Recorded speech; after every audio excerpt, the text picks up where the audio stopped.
Good morning, good afternoon.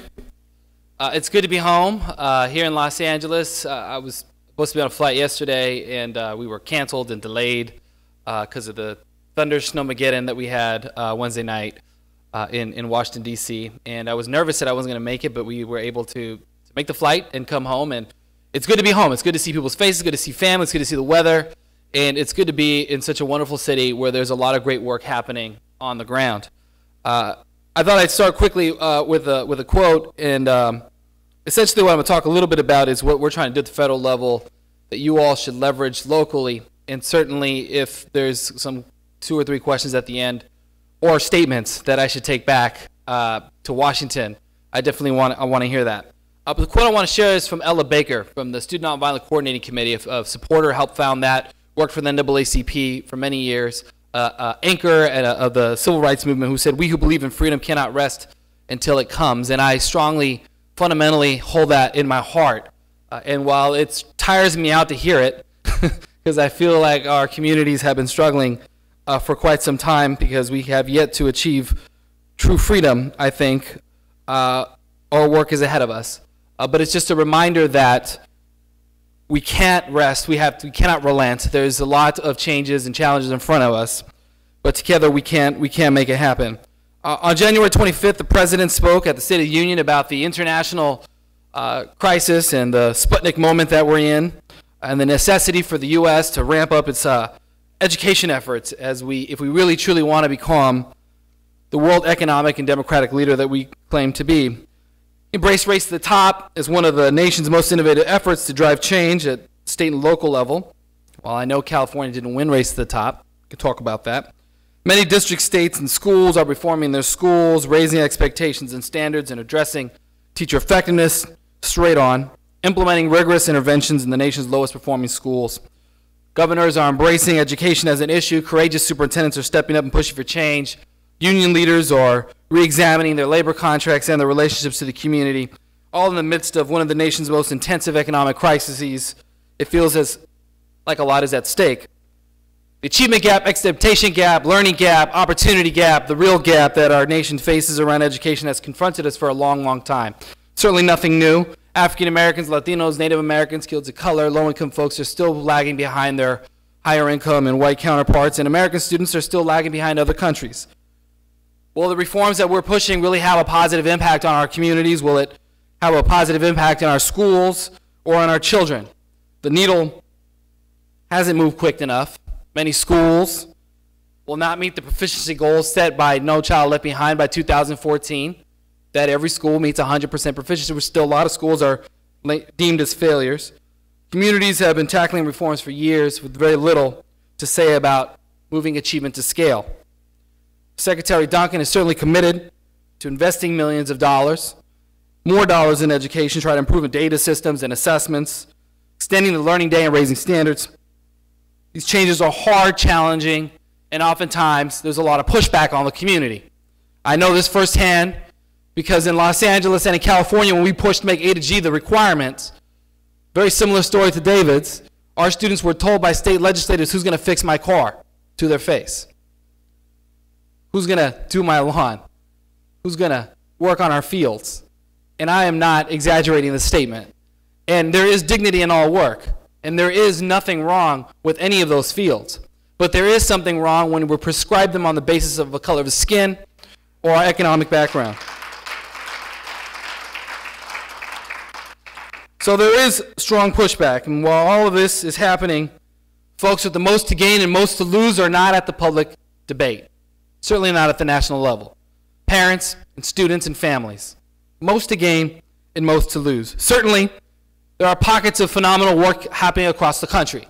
Los Angeles is certainly an example of that. In fact, PK, Families in Schools, all of the folks that are being recognized today is certainly exemplary models for the country. And when I was are you in Houston, PK? Yes. When I was meeting in Houston with Superintendent Greer probably 6, 7 months ago, he said, "What do you think about PK?" And I said, "I don't know about PK, man." No. I said, "PK's phenomenal." And so it is absolutely a national model, and folks are looking at it as a model for them to replicate in their school systems. But as a political force, this group is still asleep. When you watch the news and you watch the reform debates, when you read the New York Times, who's dominating the education reform debate? Elected officials, secretaries of education, president, obviously, union leaders, charter leaders. But parents, students, families are not at the center of the debate. There's a lot of potential, though. I think that the game changer in education is when we can wake up as a giant. We've certainly seen the impact in the last election of folks coming together. We certainly saw the impact in Los Angeles of alliances being built and coalitions being built in our communities for change. But until that happens, we will not be at the center of the debate, and decisions will be made that we won't like. And I've seen the impact of organizations coming together. Just in March of last year, we had about 300 parents come from across the country on their own dime to the Department of Education to meet with the Secretary to push for reform. Because there were a lot of rumors going around that we were going to eliminate Title I dollars for education around parent engagement. Some of those rumors were kind of true. But when those parents showed up from Los Angeles, Seattle, Hawaii, Wisconsin, New York, Philadelphia on buses, about 50 came from Chicago, another group came from Indianapolis. The department was full of grassroots parents. I'm not talking about your professional leaders. I'm talking about the people that look like the folks that live in our communities, like our parents, like our aunts, like our uncles, that care about their kids. And some folks in the department were nervous. Like, oh my God, like, all of a sudden you have a bunch of parents who they're afraid of because they haven't really engaged with in a long time. But it was one of the most powerful, transformative moments in the department because the decision makers in the department had to engage with folks that are directly affected by the problem, who can talk to the issue and were experts on the issue. And there were folks who had been in the department for 20 years who had never seen parents enter that building before. And that, to me, was powerful, but also a statement of the national context. There's a lot of great work happening. People certainly think that, it's important to do these summits and these conferences and to do our trainings, but how do we get to scale? How do we build coalitions? How do we build alliances that cut across race and class, that bring African Americans and Latinos and Asian Americans together, white folks together with us, low-income folks, middle-class folks? Really, that's the kind of change that is required. The change that we want requires those kinds of coalitions. People say it's impossible, but as we've seen in our nation's history, advancing racial justice and social change is possible. And I see it in my travels. When I went to Tampa, there was amazing organizing happening on the ground. And one statement that a parent leader said, it was sort of calling into question on the impact of our faith-based leaders on young people. He said, how is it that our churches, we have 36 churches in our community and there's 5 gangs, but the gangs are out organizing us with the young people.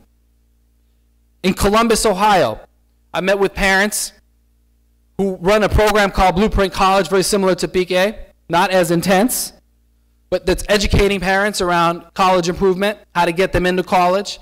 They started a STEM program in one of the low-performing schools, science, technology, education, mathematics, and they were confronted with the community, our own people saying, wait, that's too high of a standard.